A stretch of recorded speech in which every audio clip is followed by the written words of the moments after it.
Assalamualaikum warahmatullahi wabarakatuh.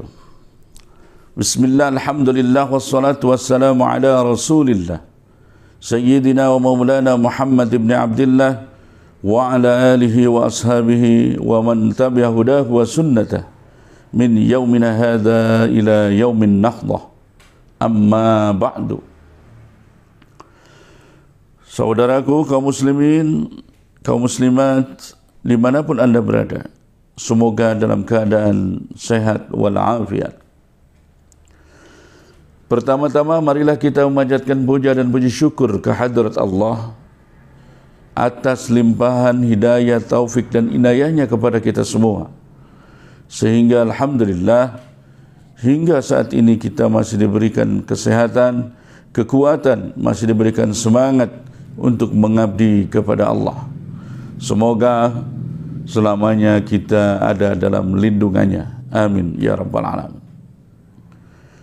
Salawat dan salam mari kita pintakan semoga selamanya dicurahkan, diberikan kepada panutan kita, junjungan kita, suri tauladan kita, baginda Nabi besar Nabi Muhammad sallallahu alaihi wasallam, berikut para keluarga, para sahabat-sahabatnya, tidak ketinggalan kepada kita semua sebagai umatnya. Amin ya rabbal alamin.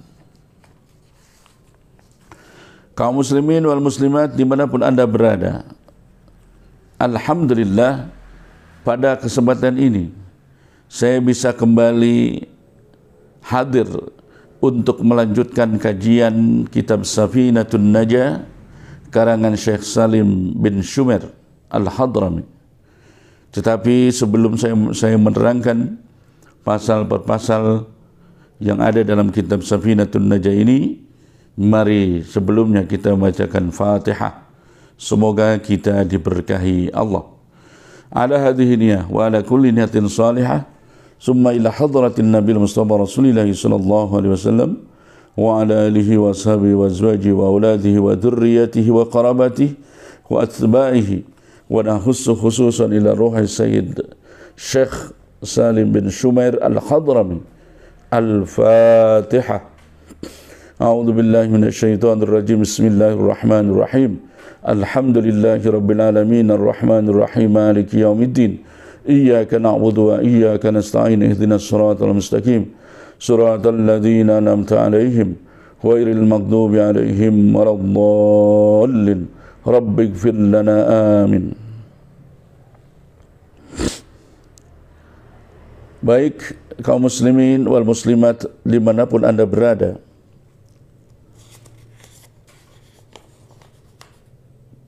pada kali ini saya akan mengawali penjelasan dari pasal wa ma'na la ilaha illallah. Dan kebetulan ini adalah bagian atau partai yang keempat. Sebelumnya kita sudah menerangkan muqaddimah, kemudian pasal arkanul Islam dan pasal arkanul iman. Kita lanjutkan dengan pasal wa ma'na la ilaha illallah. Bismillahirrahmanirrahim. Faslun ay hadha faslun, utawi iki ikulah fasal suwiji. Wa ma'na la ilaha illallah, utawi maknane lapad la ilaha illallah iku la ma'buda, ora ana pangeran kang wajib disembah iku maujud bihaqqin kalawan hak fil wujudi in dalam wujude illallahu angin Gusti Allah. Wa makna la ilaha illallah, adapun makna dari lafaz la ilaha illallah adalah bahwa la ma'budu bihaqqin fil wujudi illallah, tidak ada yang berhak disembah oleh kita dengan sesungguh-sungguhnya kecuali Allah. Artinya orang yang mengaku Islam tidak boleh menyembah yang lain, tidak boleh mengabdi kepada yang lain, tidak boleh mentuhankan yang lain, karena tidak ada yang berhak disembah kecuali Allah semata. Sebetulnya bagi orang-orang yang sudah kuat keimanannya, la ilaha illallah bukan lagi dimaknai la ma'buda illallah, tetapi sudah lebih maju lagi dengan memaknai la fa'ila illallah, la maqsuda illallah, la mawjuda illallah, la matluba illallah, dan yang lain-lainnya. Jadi kita orang-orang yang memiliki keimanan yang lebih tinggi, yang lebih kuat, ketika memaknai la ilaha illallah bukan lagi terfokus kepada la ma'buda, tetapi juga kita boleh maknai dengan la fa'ila illallah, bahwa tidak ada yang berbuat, tidak ada yang menciptakan apapun kecuali Allah. Semuanya diciptakan Allah. Apapun yang kita lihat, apapun yang kita dengar, apapun yang berada di dalam hati kita, semuanya diciptakan Allah. Bahkan seseorang yang sudah mampu basirahnya, sudah mampu merasakan bahwa semuanya adalah ciptaan Allah pada saat kita melihat, mendengar atau merasakan, maka orang yang mampu merasakan seperti itu adalah berarti orang yang sudah ma'rifatullah, yaitu wusul kepada Allah. Karena memang sesungguhnya adalah semuanya Allah yang menciptakan. Apapun itu, baik itu yang baik, Allah menciptakannya dan dengan sifat jamalullahnya, atau sesuatu yang kelihatannya tidak baik, Allah yang menciptakan dengan sifat jalalnya Allah. Tetapi untuk konteks kaitan dengan sulukul adab, ketika hal-hal yang baik, jangan disandarkan kepada Allah, tapi sandarkan kepada nafsu kita, meski pada hakikatnya Allah lah yang menciptakannya. Kalaupun kita belum bisa memaknai, bahkan merasakan bahwa la ilaha illallah itu artinya la fa'ila illallah, ya minimal la maqsuda illallah, la matluba illallah. Artinya pada saat kita memerlukan sesuatu, pada saat kita membutuhkan sesuatu, pada saat kita menginginkan sesuatu, kemana kita harus meminta? Illallah, hanya kepada Allah. Allah tempat kita menghaturkan permohonan. Allah tempat mengadukan permasalahan-permasalahan kita. Allah tempat kita memohon apapun yang kita inginkan. La matluba illallah, la maqsuda illallah. Jadi kita harus lebih dalam memaknai lafaz la ilaha illallah itu, bukan hanya sekedar la ma'buda illallah, tetapi sudah maju menjadi la maqsuda illallah, la matluba illallah, la fa'ila illallah. Kalau kita bisa seperti itu, maka itu merupakan ciri bahwa keimanan kita sudah kuat. Saudara-saudaraku kaum muslimin wal muslimat dimanapun Anda berada, ucapan la ilaha illallah sendiri adalah dikenal dengan miftahul jannah, kunci surga. Jadi artinya banyak hikmah, banyak manfaat, banyak faedah ketika seseorang berzikir, mengucapkan la ilaha illallah. Bahkan la ilaha illallah itu sendiri dikatakan sebagai afdalul zikri. Banyak hadis yang menjelaskan tentang keutamaan membaca la ilaha illallah. Seperti salah satunya adalah sabda Rasul, man qala la ilaha illallah salasa marrat fi yaumihi kanat lahu kafaratan li kulli dhanbin asabahu fi dhalikal yaum. Barang siapa yang mengucapkan la ilaha illallah 3 kali pada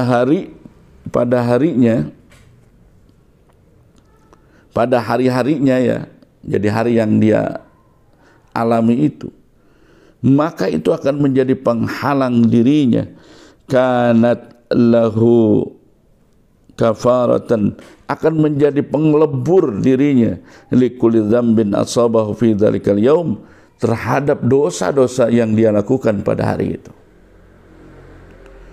Belum lagi hadis-hadis yang menjelaskan betapa kemuliaan atau banyaknya kemuliaan, banyaknya manfaat, banyaknya pahala yang Allah janjikan bagi orang-orang yang senantiasa melafadzkan dan menzikirkan la ilaha illallah.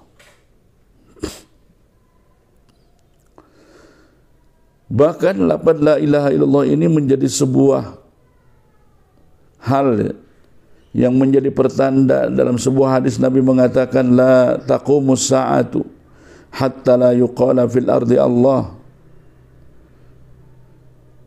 Nabi mengatakan bahwa kiamat tidak akan mungkin terjadi selama di dunia ini ada orang-orang yang berzikir Allah atau la ilaha illallah. Artinya orang-orang tua yang berzikir dengan lafaz la ilaha illallah, la ilaha illallah, la ilaha illallah, adalah mereka orang-orang yang mempertahankan dunia ini. Karena kata Nabi bahwa kiamat tidak akan terjadi selama di dunia masih ada orang yang berzikir dan mengucapkan la ilaha illallah. Tadi dikatakan bahwa la ilaha illallah itu adalah miftahul jannah. Miftahul jannah itu artinya kunci surga. Artinya orang yang di luar surga ketika dia mengucapkan la ilaha illallah, ketika dia mendawamkan lafaz la ilaha illallah, maka dia bisa masuk surga karena la ilaha illallah adalah kuncinya. Maka sangat ironis ketika ada orang yang mengatakan bahwa orang-orang yang berzikir la ilaha illallah itu adalah sesuatu yang terlarang. Ya. Nah, itu sangat ironis sekali. Artinya ketika seseorang berzikir baik sendiri maupun dalam perkumpulan, seperti dalam masalah kematian misalnya, ketika ada saudaranya meninggal dunia kemudian dia berzikir membacakan salah satunya adalah la ilaha illallah, dia membacakan miftahul jannah, kunci surga. Ya, ini adalah sebuah perbuatan yang sangat baik. Artinya orang berzikir dulu sebelum memohon kepada Allah. Jadi orang-orang yang melaksanakan ritual tahlil itu artinya orang-orang yang berzikir sebelum memohon kepada Allah. Artinya orang tersebut ingin mendoakan mayit, tetapi sebelum mendoakan mayit beribadah dulu, yaitu dengan membacakan zikir-zikir. Salah satunya adalah ucapan la ilaha illallah. Sesuai dengan apa yang dijelaskan di dalam surat Al-Fatihah, iyyaka na'budu wa iyyaka nasta'in, hanya kepadamu kami beribadah dan hanya kepadamu kami memohon. Artinya sebelum kita memohon kepada Allah, hendaknya kita beribadah dulu kepada Allah. Dan memang salah satu adab berdoa itu adalah kita berzikir dulu kepada Allah. Jadi jangan langsung berdoa kepada Allah, tetapi kita bacakan zikir kita kepada Allah dulu. Apakah zikirnya itu la ilaha illallah dulu atau yang lain, baru setelah itu meminta kepada Allah. Itu adalah salah satu adab ketika kita berdoa kepada Allah. Jadi kembali kepada pasal ini, bahwa Syekh Salim bin Shumair Al-Hadrami menegaskan bahwa makna la ilaha illallah itu adalah la ma'buda bihaqqin bil wujudi illallah. Ini sesuatu yang harus kita tanamkan dalam hati, patri di dalam hati kita, di dalam sanubari kita. Nah, kemudian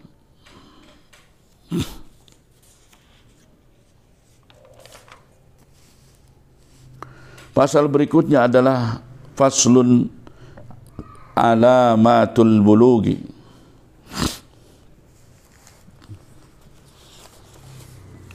Bismillahirrahmanirrahim. Faslun ay hadha faslun utawi iki kula fasal suwiji. Alamatul bulughi utawi pirang-pirang alamat balik. Iku thalathun ana telu. Tamamu 15 sanatan suwiji sempurnane umur 15 tahun. 15 apane sanatan taune. Fi dzakarin dalam wong lanang wal untha lan wong wadon. Wal ihtilamu lan mimpi metumani fi dzakarin dalam wong lanang wal untha lan dalam wong wadon. Litis'i sinina karena umur sanga pirang-pirang tahun. Wal haidu lan haid fil untha dalam wong wadon. Litis'i sinina karena umur sanga pirang-pirang tahun. Syekh Salim bin Shumair Al-Hadrami di dalam pasal berikutnya menjelaskan tanda-tanda seseorang anak memasuki usia balik. Menurut keterangan beliau bahwa tanda-tanda seorang anak memasuki usia balik itu ada 3. Yang pertama, ketika sang anak memasuki umur 15 tahun secara sempurna. Ini berlaku bagi laki-laki dan bagi seorang wanita. Yang berikutnya, wal ihtilamu, bermimpi keluar mani. Meski pada saat bangun itu tidak ada manik yang keluar, tetapi itu sudah cukup untuk memberi tanda bahwa anak tersebut memasuki usia balik. Ini ketika usia 9 tahun pun jika mengalami seperti itu sudah menjadi pertanda bahwa itu sang anak tadi adalah anak yang sudah balik. Kemudian tanda yang ketiga, alamat yang ketiga adalah wal haidu, haid. Ini khusus bagi wanita, anak wanita litis isinina ketika usianya sudah 9 tahun. Bahkan di dalam syarah 9 tahun boleh kurang 15 hari. Nah, ketiga alamat ini menjadi penting bagi kita, terutama bagi orang-orang tua yang memiliki anak. Orang tua harus paham betul bahwa ketika sang anak memasuki usia 15 tahun secara sempurna, atau dia pernah mengaku telah bermimpi ketika 9 tahun usianya atau lebih, atau bagi wanita 9 tahun sudah mengalami haid, bahwa anak-anaknya itu adalah berarti sudah balik. Kenapa ini penting diperhatikan oleh orang tua?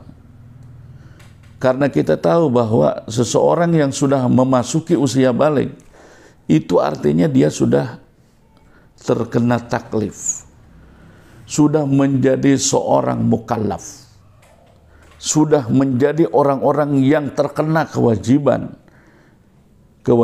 dari Allah dan terkena larangan dari Allah. Apapun yang dia lakukan akan menjadi pertanggungjawabannya sendiri. Kebaikan-kebaikan, kewajiban-kewajiban yang dia lakukan akan menjadi pahala bagi dirinya. Begitupun kesalahan, kejelekan, dosa-dosa yang dia lakukan ketika sudah balik akan menjadi catatan bagi dirinya. Oleh karena itu penting sekali orang tua harus mengetahui kapan anaknya memasuki usia balik, kapan anaknya belum balik. Orang tua harus tahu itu. Itu pasal alamatul bulughi.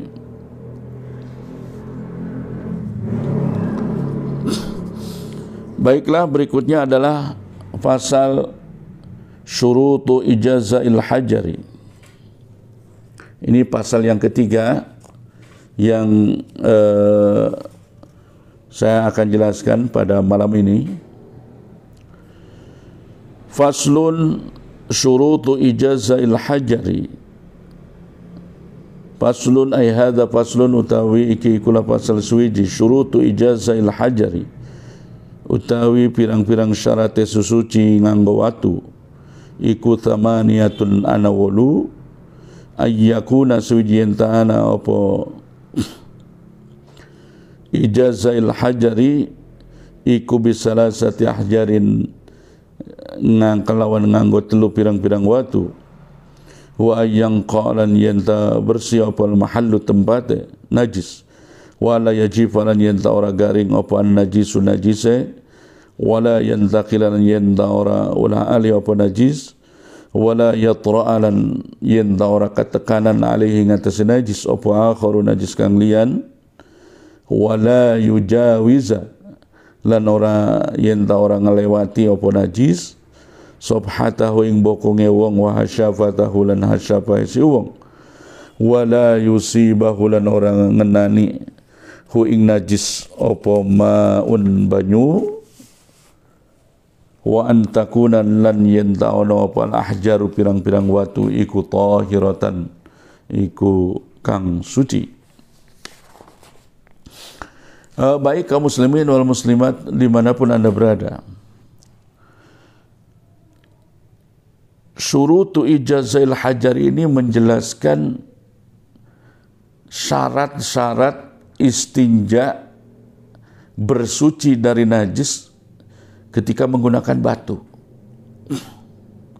Ya, kita tahu bahwa saat kita membersihkan najis itu boleh menggunakan batu dan boleh menggunakan air. Tetapi kalau kita harus memilih, maka tentu lebih baik menggunakan air. Karena kalau menggunakan air itu bersifat menghilangkan. Sementara kalau menggunakan batu hanya bersifat meringankan.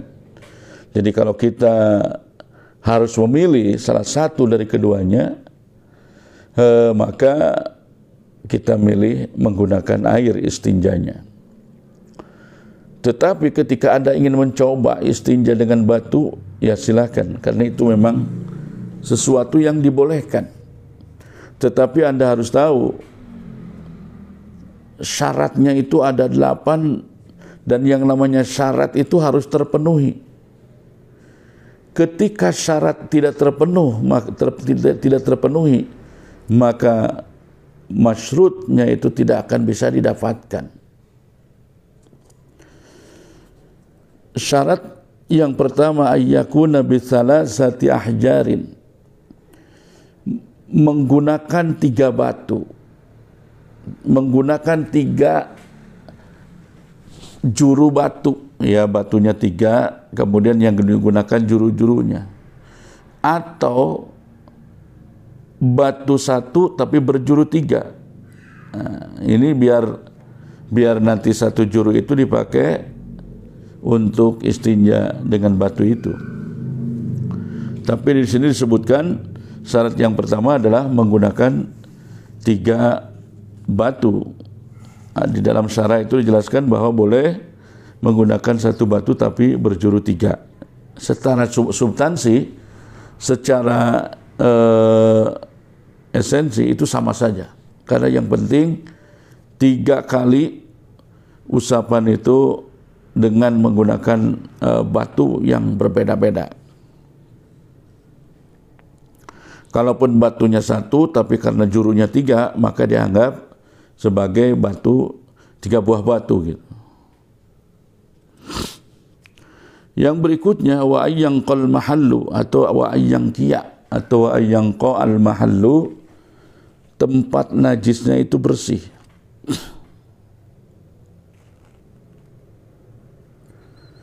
Wa an la yajifa an-najisu, syarat yang ketiga najisnya tidak kering.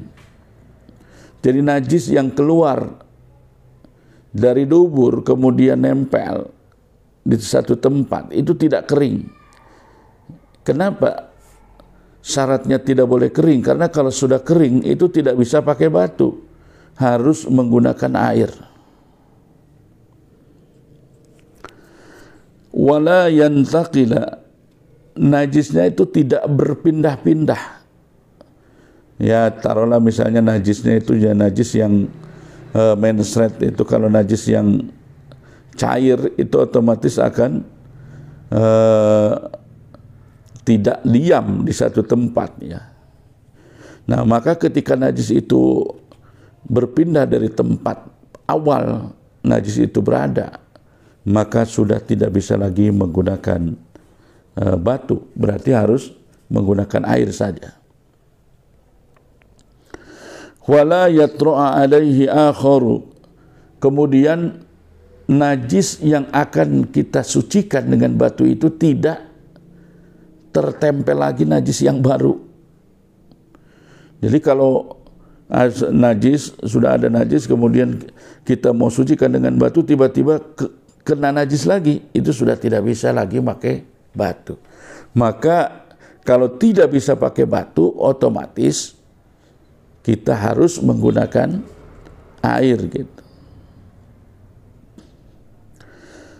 Wala yujawiza sobhatahu, dan sang najis itu tidak melewati sobhah. Sobhah itu dalam bahasa Indonesianya pantat. Jadi najis itu tidak menyebar keluar dari pantat, atau kalau laki-laki tidak melewati hasyafahnya.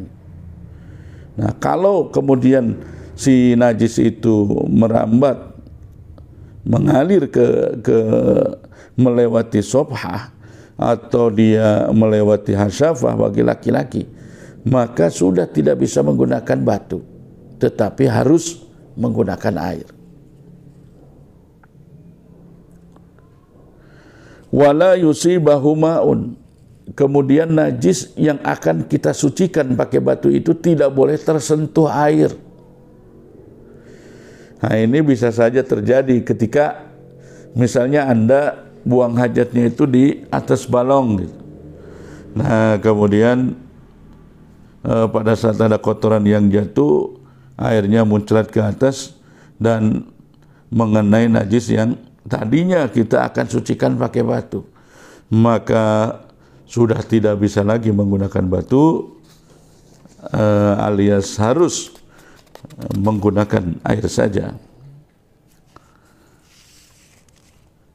Kemudian wa antakunal ahjaru tahiratan, batu yang 3 tadi atau batu 1 yang berjuru 3 yang akan kita gunakan untuk mensucikan najis, itu syarat batunya harus suci. Artinya jangan sampai menggunakan batu yang ada najisnya, ya, karena sesuatu yang najis tentu tidak bisa mensucikan begitu. Nah itulah saudara-saudaraku pasal tentang syurutu ijazahil hajari, yaitu syarat-syarat bersuci dengan menggunakan batu. Kalau Anda kemudian berpikir, wah katanya ribet-ribet amat pakai batu, ya sudah pakai air saja. Tetapi ini adalah hukum, di mana hukum syariat membolehkan seseorang istijmar atau bersuci dengan menggunakan batu. Silakan saja kalau Anda mau.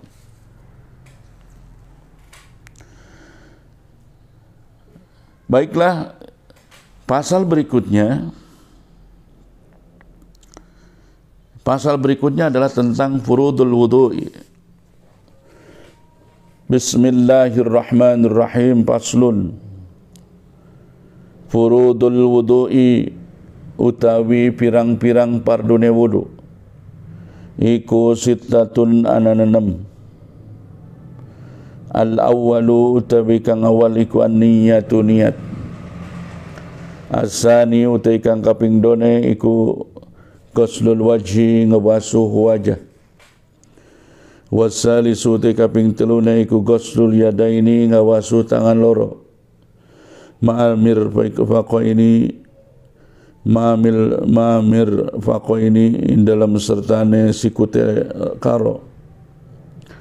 Ar-rabi'u utai kaping papat iku masu syai'in ngusap sewiji-wiji minar ra'si saking sirah. Al-khamisu utai kaping limane iku ghuslu rijlaini ngawasuh sikil loro ma'al ka'baini dalam sertane wangluh karo. As-sadisu utai kaping neneme iku tartibu urut-urut. Baik, kaum muslimin wal muslimat dimanapun Anda berada, pasal berikutnya adalah pasal tentang furudul wudu'i, yaitu pardu-pardunya wudu.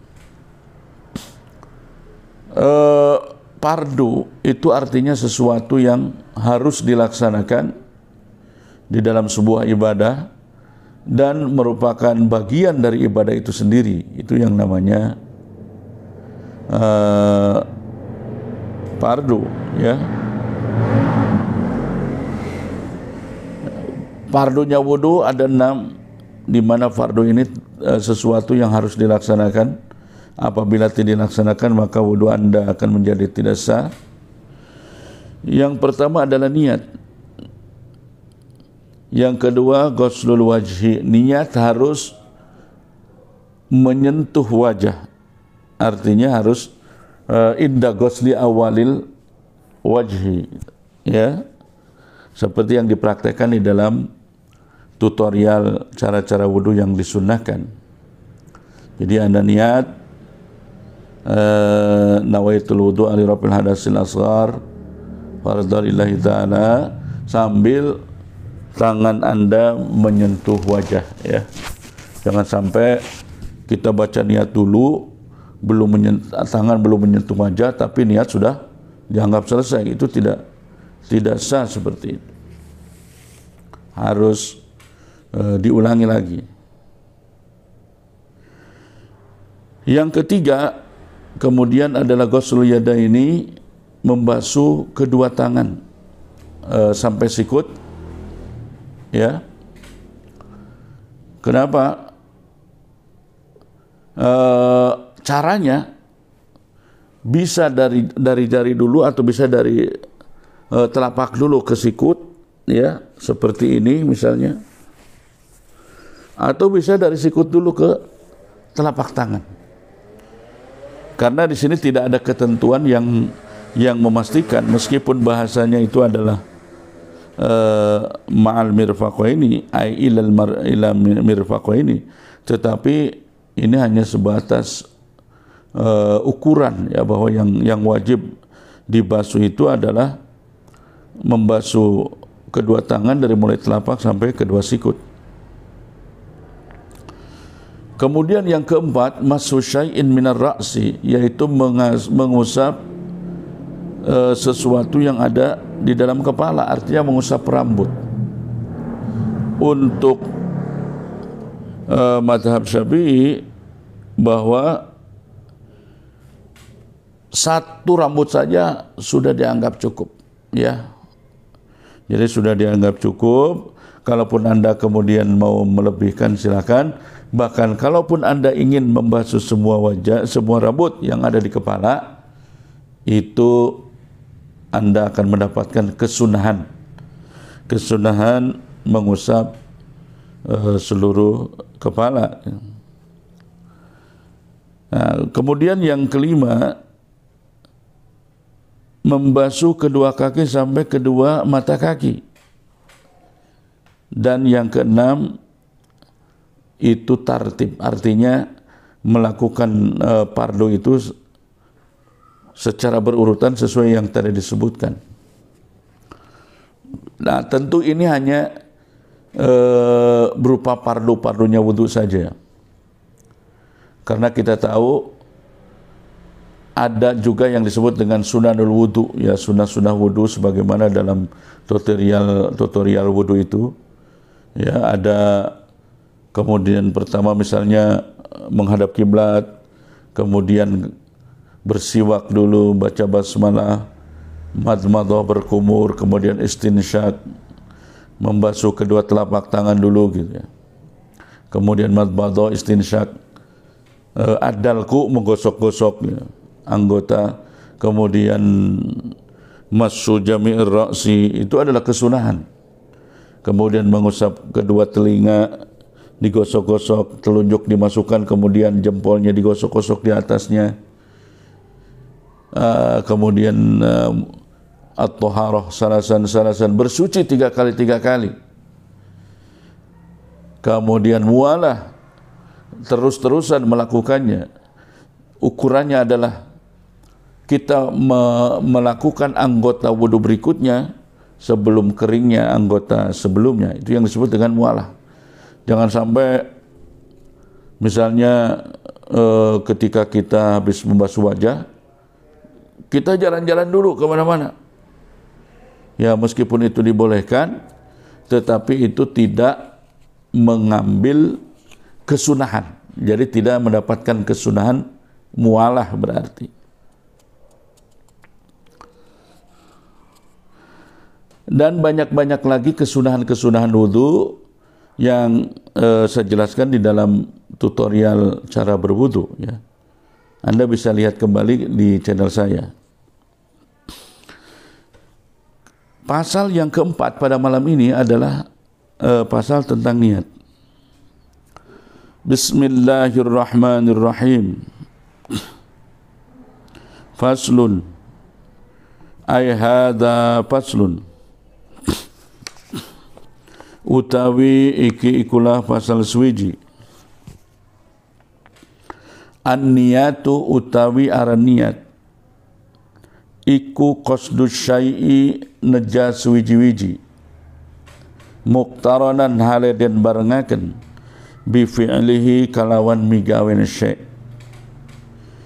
wa mahalluha uti tempat niat iku al-qalbu ing dalam ati wa talaffudhu utawi ngalafadaken wa talaffudhu te ngalafadaken biha kelawan niat iku sunnatun sunnah wa waktuha uti waktu niat inku inda ghusli awal juz'in inda lam nalikane ngawasu awal juz minal wajhi saking wajah wa tartibu utawi aran tartib iku alla yuqaddima yen ta ora andinaken sapa wong udwan ing anggota suwiji ala udwin ing atase anggota liyane.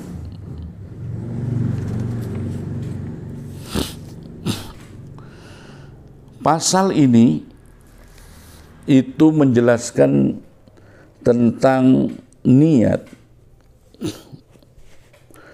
Niat ini penting sekali ya. Apa yang disebut dengan niat? Yang dimaksud dengan niat di dalam kitab Safina ini adalah qasdu syai'i muqtaranan bi fi'lihi. Bermaksud akan sesuatu perbuatan dibarengi dengan pekerjaannya. Itu niat. Saya mau makan, kemudian ngambil piring, taruh nasi, makan. Itu niat. Saya mau ngaji, ambil kitab, pergi. Itu niat. Saya mau mandi, sambil kemudian kita berangkat ke kolam, itu namanya niat. Kalau ada kita maksud akan sesuatu tetapi tidak dibarengi dengan pekerjaannya, itu bukan niat namanya, tetapi azam.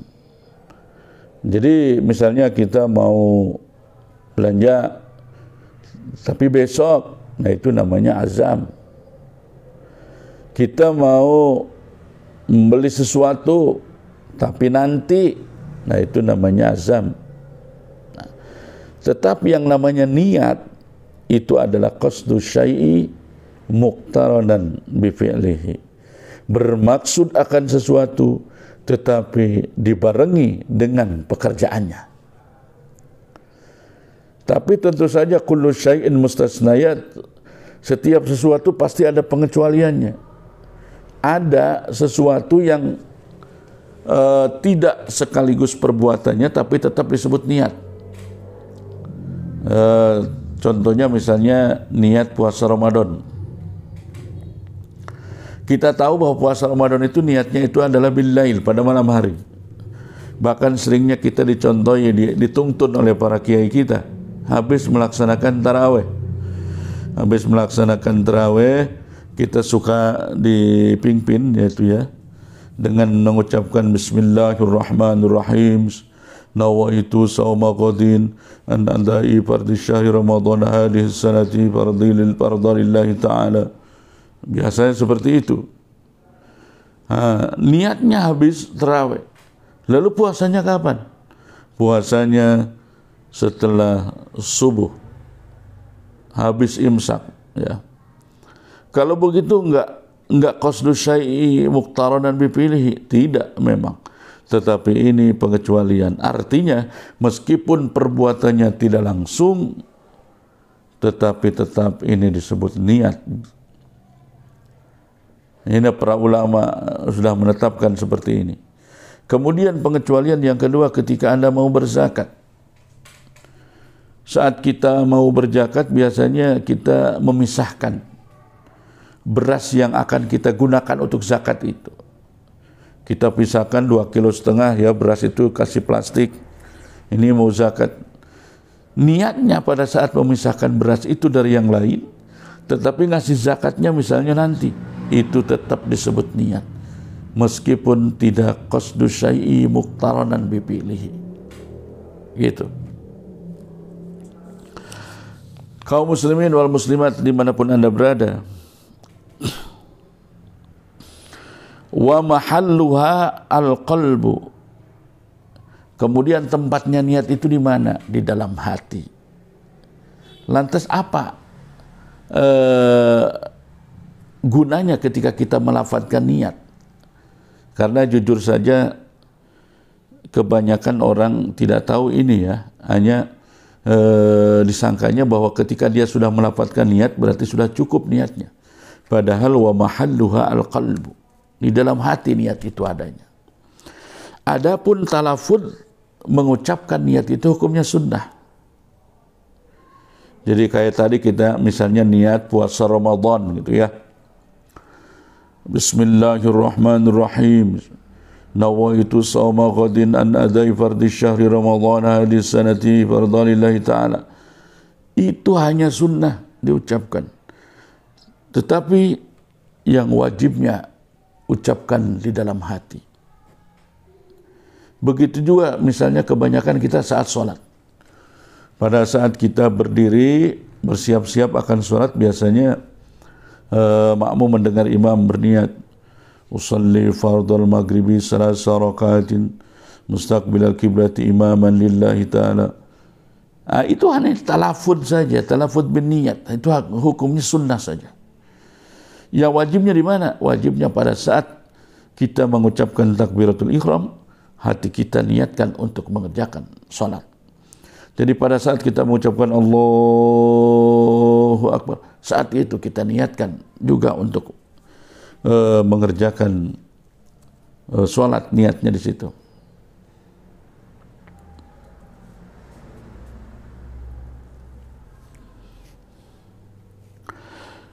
Wa waqtuha inda ghusli awwali juz'in minal wajhi. Nah, ini kaitan dengan wudu, saudara-saudaraku. Kapan niat itu diucapkan? Saat wudu. Inda ghusli awwali juz'in. Ketika kita membasuh bagian yang pertama dari wajah.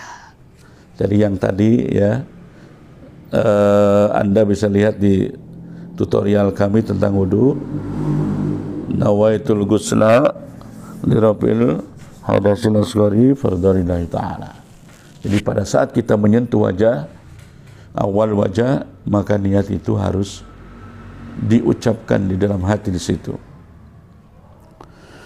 Kaum muslimin wal muslimat dimanapun Anda berada, kemudian di sini diakhiri dengan pasal ini diakhiri dengan pengertian tertib. Jadi tertib itu alla yuqaddima udwan ala udwin, tidak mendahulukan sesuatu yang akhir dan tidak mengakhirkan sesuatu yang mesti dahulu. Ya cara gampangnya kita ngomong, yang harus dahulu didahulukan, yang harus akhir ya harus diakhirkan. Itu namanya tertib. Yang hadir duluan dahulu, kemudian yang hadir belakangan mestinya belakangan juga. Itu namanya tertib. Ya terkecuali kalau di kita banyak sekali budaya-budaya yang tidak tertib, datangnya belakangan tapi pengen dapat jatah duluan. Itu adalah sesuatu yang sering terlihat di antara kita. Berarti itu namanya bukan tertib ya, saudara-saudaraku. Tentang niat ini. Niat itu penting sekali. Di dalam hadis bahwa innamal a'malu binniyat, bahwa sahnya amal itu dengan niat. Yang membedakan mana sholat duhur, mana sholat asar itu di niat. Jadi yang membedakannya itu di niat gitu. Kalau gerakan sama, bacaan sama, tapi mana sholat duhur, mana sholat asar, itu dengan di niat itu yang membedakan. Jadi niat itu membedakan satu ibadah dengan ibadah yang lain. Ya, mana sodakoh, mana bukan, itu diniat. Mana ibadah dengan mana bukan, itu diniat. Kita makan, kalau mau jadi ibadah ya niatnya niat untuk kebaikan. Kita tidur pengen jadi ibadah, niatnya untuk kebaikan. Ya niat itu memiliki peran yang sangat penting, membedakan satu ibadah dengan ibadah yang lain. Yang kedua, fungsi niat itu membedakan ibadah dengan yang bukan ibadah. Tahu tidak, kalau ada orang berolahraga, tapi olahraganya itu mengikuti gerakan sholat, lantas Anda bisa nggak mengatakan bahwa dia lagi sholat? Tidak. Lu kan gerakannya seperti sholat. Ya enggak, kalau tidak pakai niat.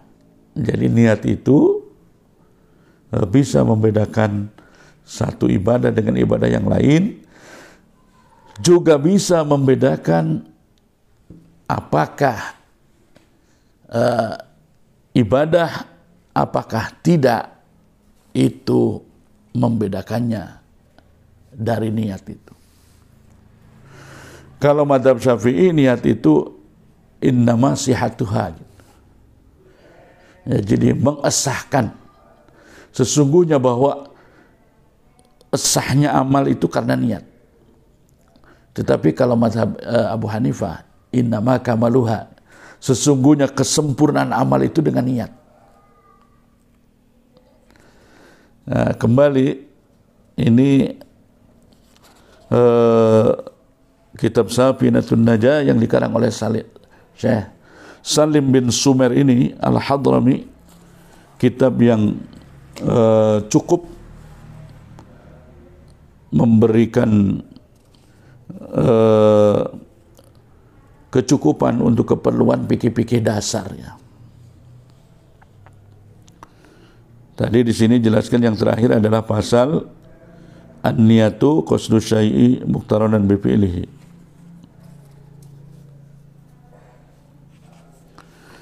Kaum muslimin wal muslimat dimanapun Anda berada.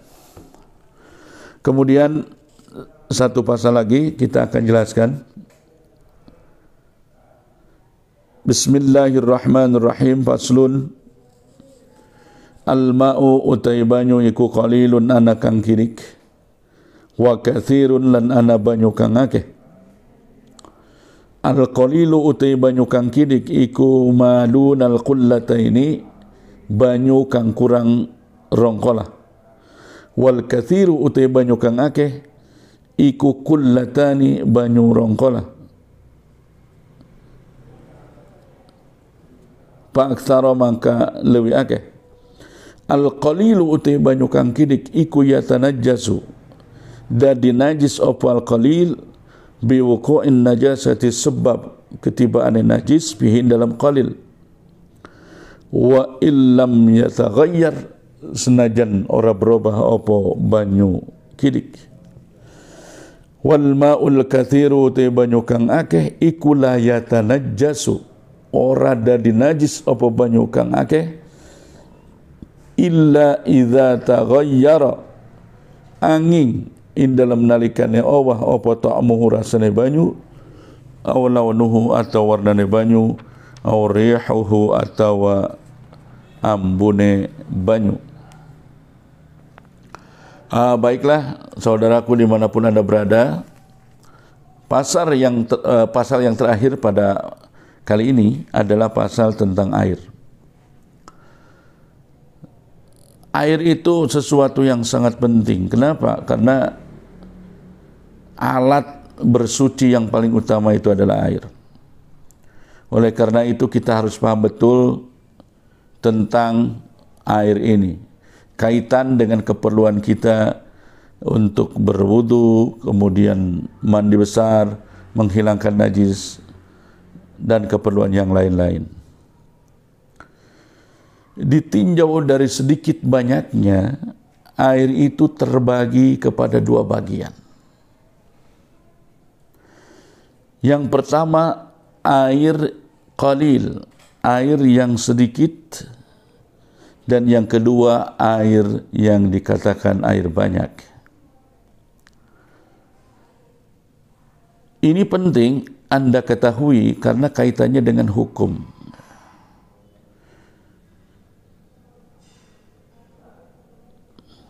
Al-qalilu madunal kullataini, air yang sedikit adalah air yang kurang dari 2 kula. Di dalam penjelasan kitab Takrib saya menjelaskan bahwa 2 kula itu menurut Wahbah Zuhaili itu 270 liter. 270 liter itu dihukumi air yang 2 kula. Sementara kurang dari 270 maka dihukumi air yang sedikit. Kalau air itu di dalam wadah yang persegi 4, maka ketika wadah itu sentinya panjang, kemudian lebar dalamnya itu 91,8, menurut keterangan yang kuat khususnya di kalangan orang-orang NU, itu jika airnya penuh baru dihukumi 2 kula.